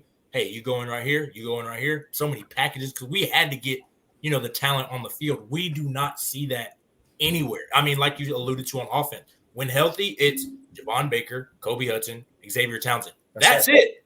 Alec Holler and Pittman a little bit, but that's it. It's really from the beginning of the year, I thought we were going to have this super deep running back room. Well, all I see is RJ Harvey and Johnny Richardson. I don't see anybody else. And they're banged up too. So what happened to this all-star cast of running backs? Exactly. Like, that's what's even more frustrating because it almost seems like we're being fed lies in the preseason, and then everything's being unfolded in the game. It's like, where's this 6 depth of running backs? And I know they're probably frustrated too. Like, coach, put me in. Like, you know what I'm saying? Like, I get it. So, yeah, I mean, like you're saying, Alan, I think a lot of it is that negative momentum. Yeah, it's clearly added up, and it's going to be woulda, shoulda, coulda, but it would have been really interesting if we would have won that Baylor game. It'd be interesting to see where our season was at right now. I mean, I think that a chemistry of a team and just the vibe can really permeate a whole locker room, and maybe it did contribute to these losses, and it just keeps adding and adding up. It would have been, if we would have won that game, I think there's a chance right now where we're over 500. Maybe not, but I think there's a chance. So 4-4, 5-3. I completely agree. Right. So so a lot of things have just basically gone wrong this year, unfortunately. But so let's keep moving on here. I think we don't really need to talk about, I have a segment here about the defense, but I mean, at this point, the run defense, what else is there to say? It's bad. I mean, you can't stop the run. You're not going to stop anything. I mean, nothing's changed since week 4. Same run fits or issues. Guys aren't physical.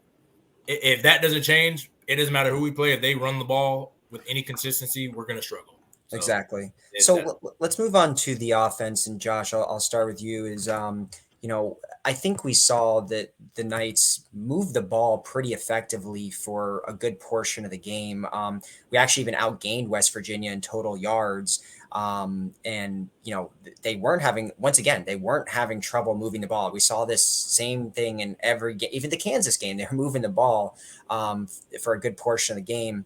But then, we get outscored 17-7 in the fourth quarter, and you have the 4 turnovers. But overall, I mean, the offense put up 28, probably left 14 points on the board if it weren't for the turnovers, maybe 21. So what were your thoughts on the offense?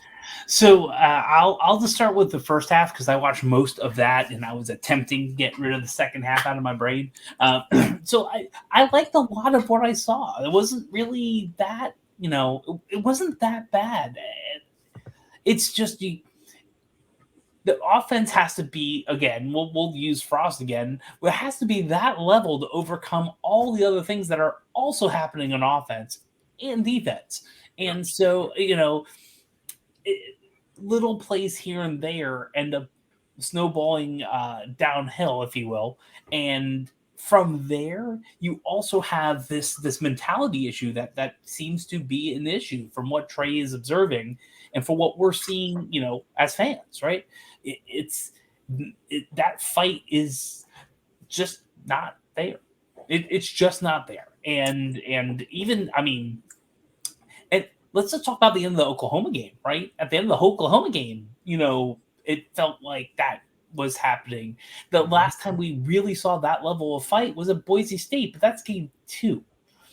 So, offensively, it could be as good as possible, but if our turnover ratio is negative in any single way, it'll probably be negative period as towards forget the offense, just the entire team, right? So there are pieces there that are great, and maybe Pittman steps up a little bit more, or Holler gets back into a groove, or something. But you're right, it's the Baker and Kobe show, or one of the Bakers and Kobe show, and it's the RJ Harvey and maybe sometimes Johnny Richardson show, and where's Bowman and everyone else. So it's good, but overall, I feel like the team just can't get out of its own way in so many times. So good, but there's still so many issues and pieces and puzzles everywhere else. It's just like, it's probably, I'll be truthful, probably good enough to win maybe 1 or 2 games if we can cause the havoc on the other side that people have been doing to us on most of the season.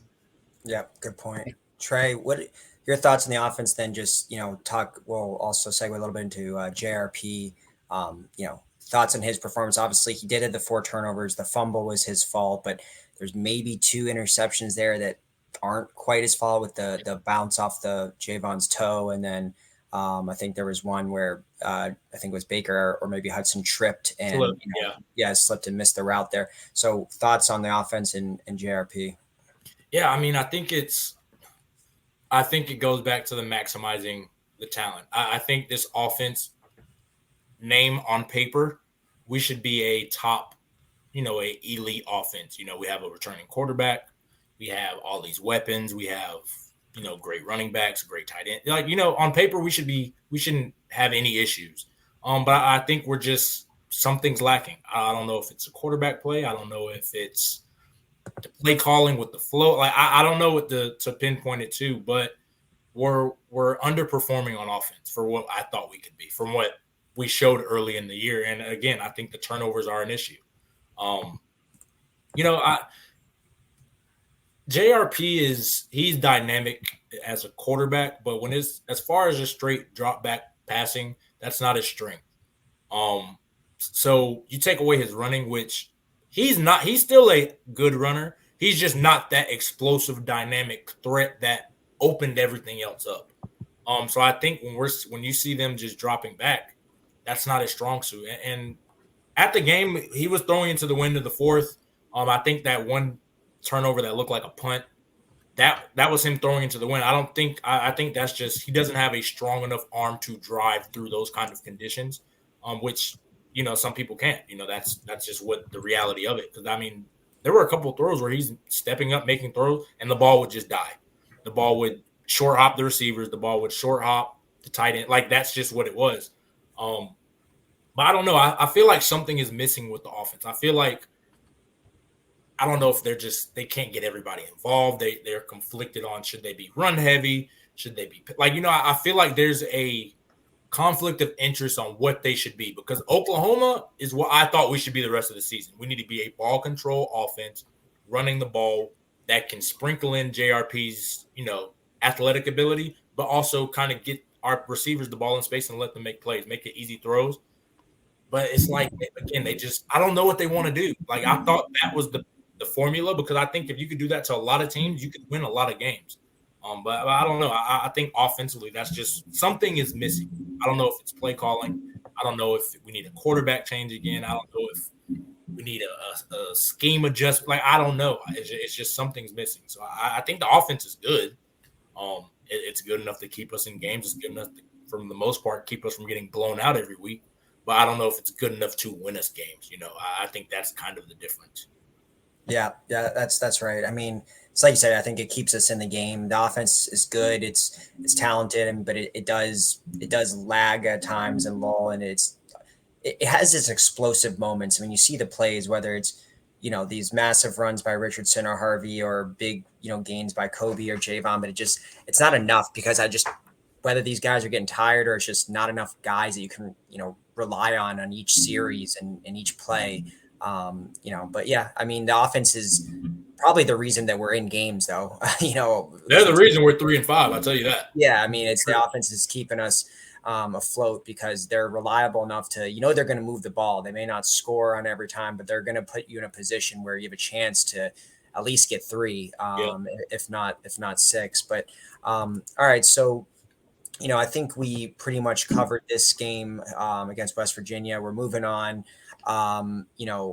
Before we get into the Cincy preview, one kind of final question for you guys is, what is UCF even motivated at this point after a 5-game losing streak? Do you guys think, we asked this question, I think after the Kansas loss, do we win another game? And it's not a question, are we capable of beating a team like Houston? Because I think we can, or Cincinnati. Oh yeah. Do we win another game though? My thoughts are, I'm not sure at this point. I think that the negative energy and the negative just vibe right now everything feels off. It feels so much like 2015, Literally. even though it's really nowhere near as bad as that because those games were pretty much all blowouts outside of a couple. And everything was just down in the dumps. But this kind of has that vibe where it's just everything just feels bad, like from the social media attention to just how much hype we had coming into the year for it being our first year in the Big 12, and to come out like this is the worst possible thing that could have happened. Literally, if you talk about the worst thing that could have happened. The only thing worse is if we do end up going 0-9 in that first year, and you talk all the people that said we don't deserve to be in here and we couldn't play week to week with bigger teams, and it all adds up. So, Josh, do you think UCF wins another game this year? My heart says yes, and my mind says yes. I think so. I think so. And it's not just being optimistic. I think so. I think so. Now, how many more? I don't know. But one more, I hope so. Okay. Trey? Yeah, I mean, I'm with Josh. I think, my heart is like, of course, but yeah, what that's the hard thing. yeah, exactly. But like again, what I saw with my eyes last week, it's like the only way we can win is if we're blowing a team out and they don't make a comeback, because I don't see this team being able to deal with adversity. I haven't seen it. I don't see it. I don't see the leadership that takes to win those kind of games, because that's what it does to win those games. It's the leadership. It's dealing with adversity, and I don't see it. So I guess we win a game because we beat like a Houston, who's I don't think is very good, but like if we get down to Houston, I'm not going to say we're going to come back. Like, I don't think we can do it. That's just the reality of it. If we get down to Cincy this week, I don't think we can come back, because I don't think the mentality of the guys are there. Yeah, and I think that's the issue. So my heart, of course, like I don't think if you can play with Oklahoma, you can play with everybody. That's what we said last week. I think we could beat a lot of teams, but realistically. So why were we winning? If we all know that the coaches can't be that. The coaches probably know that. Why aren't we just trying to at least get the ball? Like when we win the coin toss, we've been deferring and taking the ball different times in different ways. Why aren't we just taking the ball, especially at home? I don't know, because the thing about the coin toss that's very unique to me, is it instills confidence in somebody, and it can take away confidence from somebody. When we played with Frost, we knew if we won that coin toss, most of the time we're getting the ball, because we're setting the tone offensively. Like, hey, if y'all cannot score with us, you're not going to win the game. I think that's the mentality we had. But there were times where they would be like, defense, you're out there first. And it was like Coach Frost is like, okay, he wants the defense to set the tone. We're going to go out there and set the tone. I don't see that with these guys. Like, I feel like at this point with the defense, they need to go out there and be like, we need to set the tone. They're not doing it. So, hey, if our offense is the best part of our team, we need to go out there and just go, hey, we're about to chew this clock. We're going to be methodical, and we're going to score. And, we're going to make this a shootout in a sense. But it's not going to be 50 points. We're just going to chew the clock. We're going to limit your possessions. Like, I don't know. I think that's what they should do going forward, because if we defer, teams are just going to be like, okay, we're going to run the ball, chew the ball. That's what they're doing. Like, that's all teams are doing. And that demoralizes you, because now you're putting so much pressure on the offense to match. And if they don't, now you're playing in the hole. You're playing from behind. And that puts pressure on it. So in my opinion, hey, if you're going to want to put pressure, we need to put pressure on them first. Like, we need to be the aggressors in that sense. So I agree with you, Josh. I think we should just take the ball from here on out. We take the ball and try to set the tone offensively early.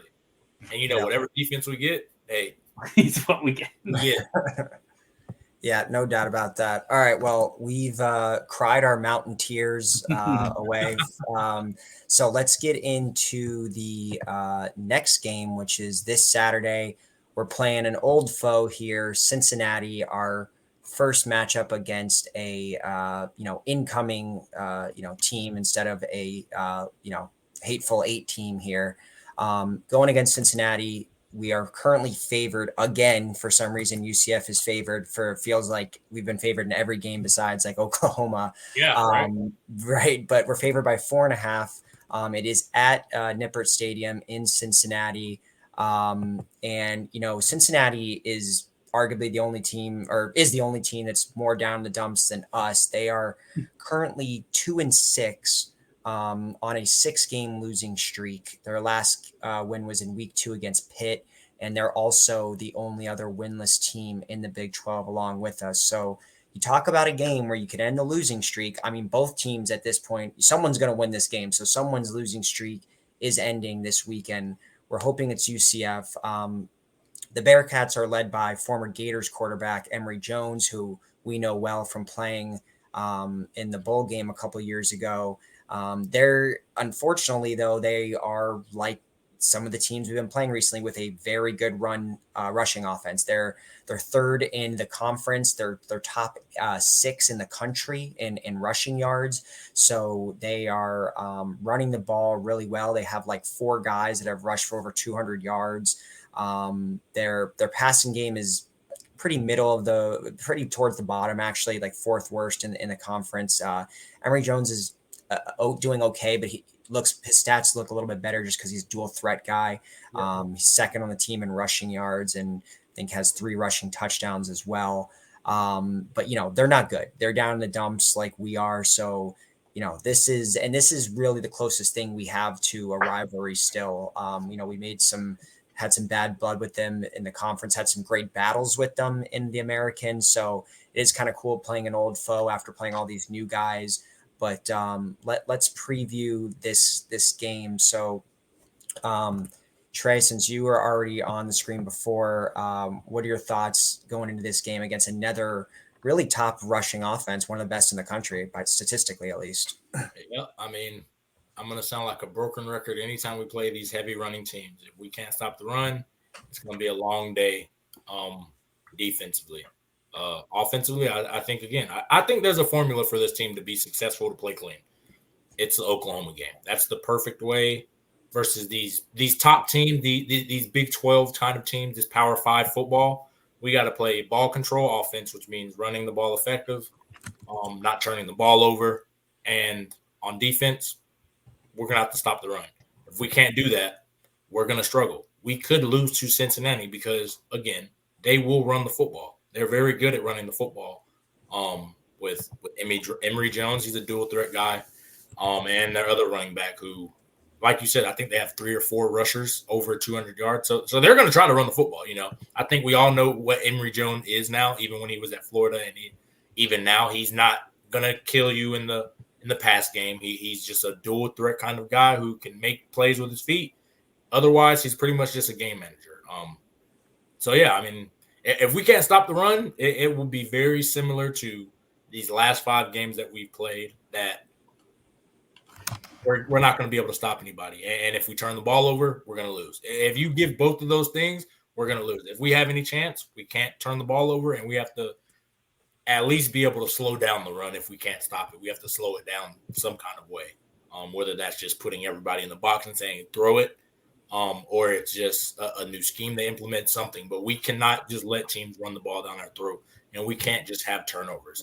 As much as these turnovers, to me, like the one where he kicks the ball up, yes, that's very inconvenient, but catch the football. Like, you are a wide receiver. Right. I get it. It's a tough catch. It wasn't such a tough catch to where it would have been the catch of a century. It wasn't that hard. I've seen plenty of guys make that exact catch that played at that stadium. If you want to be great, if you want to be this NFL level guy that people, that we say that we are producing, those are the kind of plays they make. Those are the plays you have to make. You can't just make the ones that are thrown right to you. That's anybody can go out there and do that. So I think if we're going to win, can't turn the ball over, got to run the ball, play ball control, and stop the run. Absolutely. All right, Josh, thoughts on Cincinnati? So it's a weird game, and I'd say that for a couple of reasons. Cincinnati is pretty good for a while, right? Coaching changed that a little bit, but they've been good for a little while. They go in, first game, beat Eastern Kentucky, and just beat them like we beat Kent State. Next game, they go and they beat Pittsburgh in Pittsburgh, and they beat them soundly. I mean, Pittsburgh, the box score doesn't quite tell all the tale because Pittsburgh scored 14 in the 4th quarter, so they're 2-0, and they get home to Miami of Ohio, and they lose. And from there, like, that spiral, like, they're playing good teams, not world beaters, but good teams, and they're playing them tight. They're losing by a little bit, but they're still losing, and then they get slobber knocked at Oklahoma State. So this is just a very, very interesting and weird team. And so are we, right? We beat Kent State thoroughly. We have a really close win on the road. We play, Villanova, right? It looks like we should beat some teams, and we just fall apart. It feels like we're like two Spider-Man staring at each other like the meme almost, except for we used to be able to run, can't as much anymore, and they still can run, but Emory Jones is doing Emory Jones stuff. And he might not even be the quarterback next week. Might not. Yeah. Right? So I don't know what we're going to get from either side. And I feel like we had the Oklahoma UCF because they weren't as run heavy, right? That was a piece of it. Trey's alluding to that. Yep. But even with that, I mean, I was at that game. There was fight. There was like, I wish we would have done a couple of other things with plays. And Oklahoma is a darn good team. Don't care they lost to Kansas, right? They're a darn good team. But as we all said, my poison last week was we feel like we're playing at Kansas again. And that's kind of sort of what happened. So I don't know what to get from them. I don't know what to get with us. So that's what it is. It's like, what's going to happen? I am interested to see what's going to happen. And I have no earthly clue. I have some thoughts, but I really don't know. I can't begin to tell you, because you start off 2-0 and lose 6. You start off with 3-1 and lose the rest. Like we're just whatever. It's actually 3-0 and then lose 5. Right? We all started off well and beat a team on the road, and then just hoping. We win against Cincinnati, and they're not going to a bowl game, and if they beat us, probably the same. So, yeah. That's my Cincinnati Bearcats UCF intro. Yeah, I mean, look, it is. It's a weird game with two teams that are struggling. That's being nice. Yeah, both teams obviously had bigger expectations going into this year. I mean, Cincinnati still got some nice pieces. They got Corey Kinner, who's their running back, has 642 rushing yards, and then actually their wide receiver Xavier Henderson is second in the conference in receiving yards. So they do have some decent pieces. And then I know that DN they've had for a while now, Sean Pace has been really good now for a while. So they have some guys there, but yeah, I mean, this is really the battle for the bottom here. I mean, basically who's going to be the most embarrassed versus slightly less embarrassed is what's going on here. So, but yeah, I mean, I think the big thing in this game is, who plays a quarterback for them? Emory Jones was benched last game, and when they were getting drubbed by Oklahoma State for Brady Lynchenberg, he came in, he had 48 yards and a touchdown, no turnovers. I mean, it was already kind of when the game had gotten out of hand. So I don't know, if that really said much, but from looking at Twitter and everything, all the Bearcat fans apparently want him in over Emory Jones. But, generally that usually most people want the backup in when the starter is not playing well. So we'll see. They're defensively, Cincinnati's pretty middle of the row statistically. Their passing defense is towards the bottom, and their run defense is actually like top 4, top 5 in the conference. So they've had some okay stuff statistically, and they're, been in some games. They got really close in a few of those. The Baylor game was a really close game for them, and they only lost to Oklahoma by 14. So, but then, obviously then last week they got absolutely blown out by Oklahoma State, but they're generally a pretty good home team. But I think, at this point, both, just teams are really down right now. So who can kind of pick up their team and, push them to this victory. But, I've been saying this for several weeks now. I feel like, hey, this is the week UCF breaks through. But at this point, it's hard to say. But if there is any team that I'd want to play right now to hopefully get that first win, it would probably in the conference, it would probably be either Cincinnati or Houston, right? Yep. Agreed. All right. That sounds about right. All right, well, Trey, it is your time to get on here and yell out the cloud. I mean, I feel like you've kind of already done that. Yeah. I mean, I feel like now I'm just beating the dead horse. It's the same thing. I don't think the guys have that fight. When adversity hits, they fold. And I think that's what determines the best football teams that I played on, the best ones I've seen. When that adversity hit, you almost want to rise up another level. You want to take your game to another level. And I don't see that with these guys. I think these guys, they're front runners. Not to talk bad about them, but I think when things are going good, they're flashy, they're explosive, they have fun. But I think the second any kind of adversity hits, they fold and then they go with it, and it's a compiling thing. It keeps getting worse and worse and worse. And I think we saw that with Baylor. I think that's where I first saw the issue happen. It got worse and worse, and then as we've seen with every other game, that's just what happens. So yeah, that's I'm not even at this point. There's really nothing to yell about. We've yelled at the coaches this year. We've yelled at the players. We've yelled at play calling. I've yelled at everything. I don't know if unless there's something new that they can bring up for me to yell at next week, there's going to be the same kind of things. And it's almost now I'm just tired of yelling about it because it's at this point, what's the point? Yeah, it's not getting fixed. Obviously, they either don't care enough. They're worried about the wrong things. So what's the point? All right, well, then we'll get into my Oxymoronic stats of the week. I do have some good ones. I thought this was pretty interesting. So right now, there are 59 teams in the country in FBS that are averaging 400 yards or more per game. And both UCF and Cincinnati are one of them. But Cincy is the only team in the country that's averaging 400 yards or more, but averaging 25 points or less a game. The only team out of 59. So they are moving the ball, but they really cannot score. I mean, they're averaging like I said, 25 points a game. So that's making them the only team, obviously. And then they're the only team in the Big 12 with that number as well, with 400 plus yards and 25 points or less. And they're sixth in the conference in yards, but somehow fourth least in points.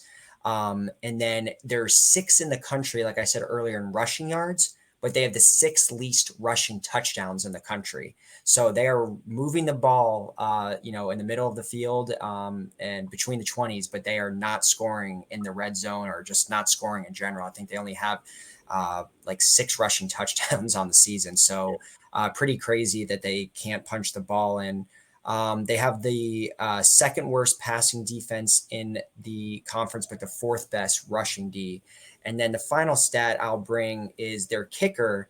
Thought this was pretty interesting. He's 6 of 7 from kicks of 39 yards or more, which includes 3 that are 40 plus and 1 that's 50 plus. But he's 5 of 7 from 20 from 20 to 29 yards. So overall, I mean, he's only missed 3 field goals, but 2 out of the 3 were from 20 to 29 yards. Chip shots. Yeah, exactly. I know. Chip shots. So those are my stats of the week, which means time to move on to Josh's sometimes funny fact of the week. Sometimes, but this one might be fun. I don't know if it's going to be funny, but it'll be fun. So it ties into UCF, but let's start off with a little bit with Cincinnati. Fun fact that Cincinnati, maybe not a fun fact for Bearcats fans. Fun fact, Cincinnati's lost 4 games at Nippert Stadium this year and has no FBS wins. When's the last time Cincinnati has had 4 losses at Nippert Stadium? 2017? 2017, Trey, right off the bat. That's when we blew them out of the water. Yeah. Here's two fun facts that are UCF based off of this. There's a 2017 that UCF played against Cincinnati. What quarter did that game end in? Third quarter. The third quarter. Delay. And that delay when we were up like 56-14. And who had the most solo tackles in that game? Let's go Pat Jasinski. Yeah, I'd say Pat. Was a beast that game, had the most tackles for loss with 1.5, but no, not the most solo tackles. Quan Burkett. Nope. Shaquem. Nope. Kalia Davis.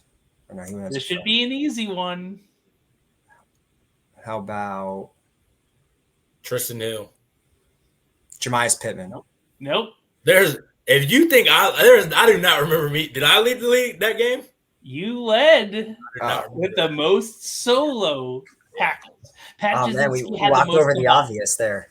I was trying. Most solo remember. tackles in the game was Trey Neal with 4 solo tackles. No, Pat Jasinski had the most total and had 1 tackle for loss, -2 yards, tied with a million other people with tackles for losses. Yeah. Pat had 1.5. I couldn't give you both of those, but yes, our own Trey Neal had the most solo tackles in that game at 2017 versus Cincinnati. Nice. All right, Josh. Awesome. All right, so let's before we get into the final few segments here, let's do the Big 12 recap from last week, which was another week where the Big 12 kind of just ate itself alive, and a lot of, I guess, some expected wins, but definitely some interesting ones as well. So outside of our game, obviously the big upset of the weekend was Kansas took down number 6 Oklahoma and pretty much ended any chance for the Big 12 to have a playoff team unless Texas maybe, I guess, sneaks back. Yeah, maybe they win out and sneak in there, and they need other people to lose, like you said, Trey. So Oklahoma lost 38-33, ending their perfect season.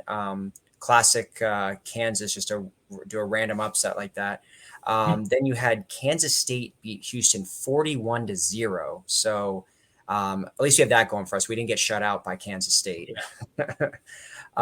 Texas beat BYU 35-6. And Iowa State beat Baylor 30-18. And then Oklahoma State absolutely destroyed Cincinnati 45-13. And the new guys went 0-4 this weekend.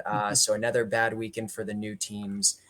So like I said, no undefeated teams left in the Big 12. And you have Oklahoma, Iowa State, Oklahoma State, and Texas and Kansas State all at 4-1. So right now you have 5 teams that have the best record, tied for the best record in conference play.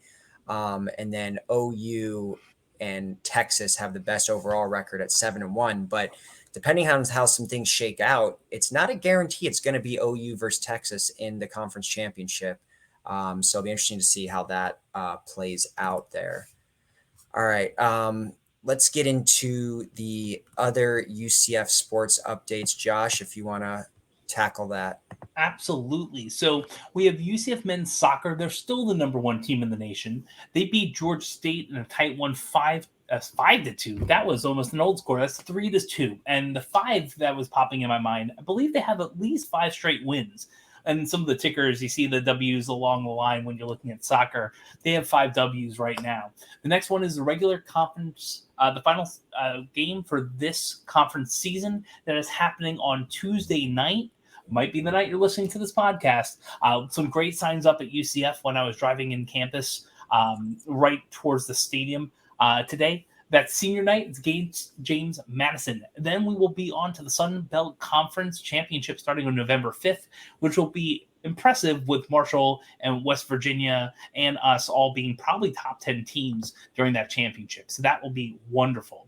So the UCF women's soccer starts the Big 12 championship quest tonight as of this recording. And I've actually been talking about this on the side chat with the guys. And guess who just scored again? We're on 81st minute. We have Chloe, who actually scored the time I was at our live game this season. Bottom right of goal on the right foot. Chloe just scored. Oh, we got a freeze at the 81st minute. Right now, UCF is up. That's not me. It looks like you. It wasn't me. No, it wasn't me. It wasn't me either. Crap, might have me. It might have been you. So right now, UCF is live as we're recording up 3-2 with 9 minutes left, or a little less than 9 minutes left in the game. So I'm hoping they can hold on. That's actually happening in Texas versus TCU, who is right now 10-5-3. Hopefully we'll put a 6 up there. So we also have women's volleyball. They played TCU as well, back-to-back nights, beat them 3-1, then lost to them 3-1. They'll take on Houston next in back-to-back sets. So that is the Big 12 as it comes for other UCF sports.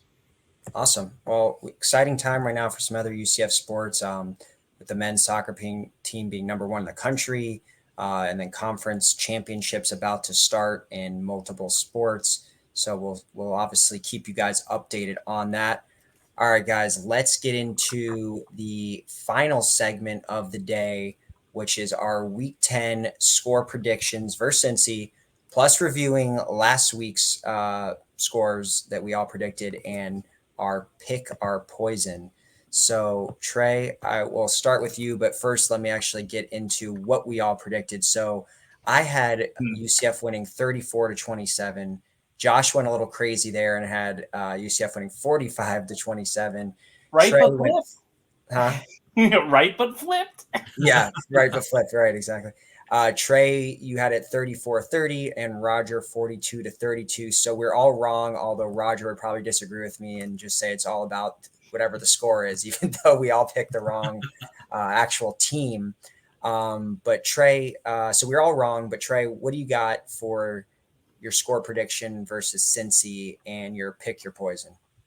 Yeah, I think it could be, I'm going to go with the score I had last week. I think it's going to be 34-30. No, I'll say 34-28. Okay. UCF. But I'm going to be honest, again, I'll never bet against the guys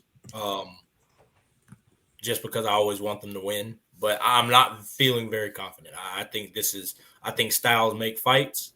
And I think this is the one that we don't, this type of style is what we struggle with. So I'm going to say we win 34-28, but, I would not be surprised if it's a complete duplicate of what we saw last week. Fair enough. And in my poison, I want to be different. My poison is always what's worse. I think the best thing that could happen is, that we magically were able to tackle and we can fit the run and we stop the run and then we play offense so great and no turnovers. That's going to be my poison this week, is that I'm going to change it. Every time I've said it, it ends up something happens and it comes true. So, I hope we play great sound defense. We tackle, we fit the run, we stop it. And on offense, we play great sound offense, efficient, effective, explosive, and we don't turn the ball over. All right. Some positivity from Trey. I like it. All right, Josh, what you got? Okay, I have my prediction. I'll do musical keys, poison, then prediction. How about that? Okay. So musical keys. I have another famous Cincinnati artist. It is not Bootsy Collins, although it really should be. Not the National. I won't let you guys pick, but it's another one that you might think, oh, I don't know them, but you do. The Isley Brothers. Okay. Isley Brothers are one of the most well-known Cincinnati band, and I think the keys to the game I sound positive, but this is a farce. It's your thing. Do what you're going to do. It's right. It's up to the team. It's beyond us at this point. And with this kind of hint of lack of accountability, sounds like what other players might be telling each other right now. I don't know. It could be. Maybe I'm wrong. We also have Fight the Power. Not that Fight the Power, but that's what it was sampled from. Fight the Power, the original Fight the Power, which might be actually what's happening in the locker room right now. I don't know, but it just kind of feels like there's just some stuff going on, and we just don't know. We're not on the team. And getting even more positivity as I give a very positive tone, but really dark feedback. Footsteps in the Dark. Now, Footsteps in the Dark is a song you all know, probably because Ice Cube sampled it. It starts off really welcoming. Are we really sure? Can a love that lasted for so long and still endure? Do I really care? Hey, let's talk about distractions going on elsewhere. This team is distracted. I don't know what it is. I don't know if it's just that mentality. I don't know if it's coaching. I don't know if it's themselves. But you've heard it from Trey, and we've all felt it. It's something's going on. Maybe they're hearing footsteps in the dark. I don't know. So my poison this week is going to be Skyline Chili. But really, the real, and that was, I really wish Roger was on the podcast today because I know he would have guffawed at that. But the real poison is everything. Everything is poison, right? Everything. So I might take poison.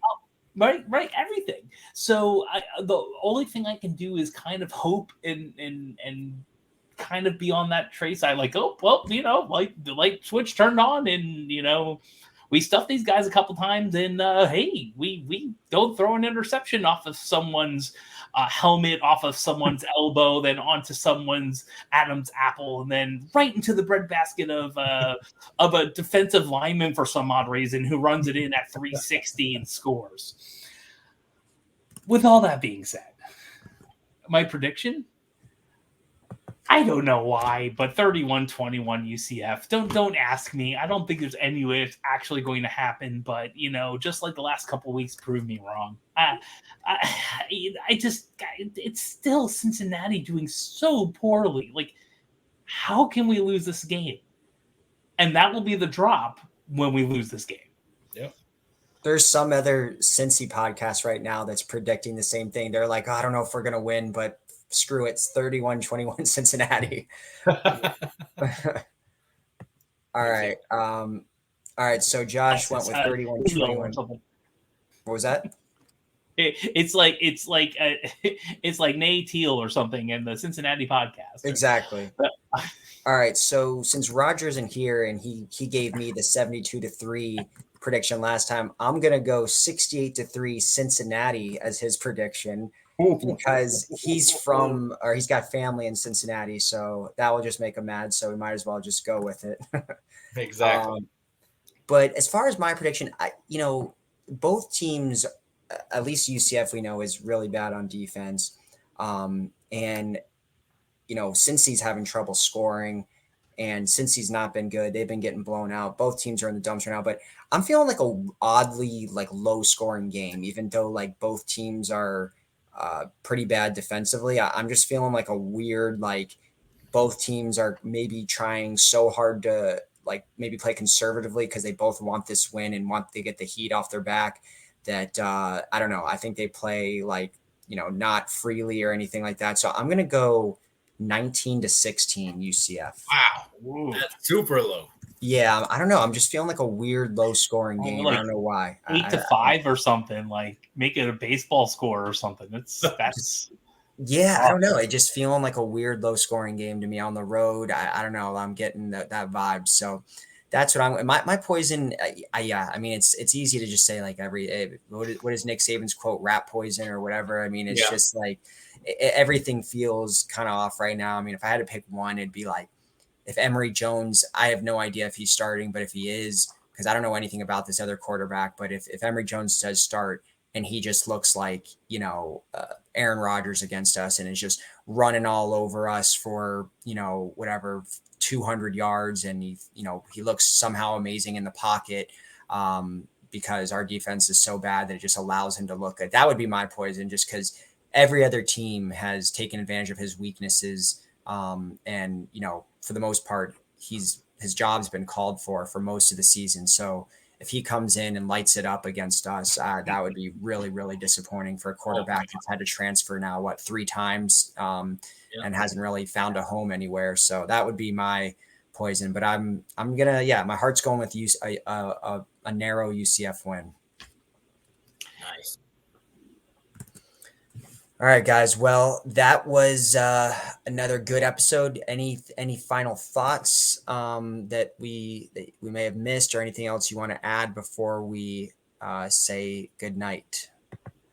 All I can say is, for those of you who are watching, and you probably already know this, UCF is up 3-2 versus TCU with probably a few minutes left at this point. Hopefully we'll end this game as we should. And this is the quarterfinal, I believe. So the semifinal will be coming up.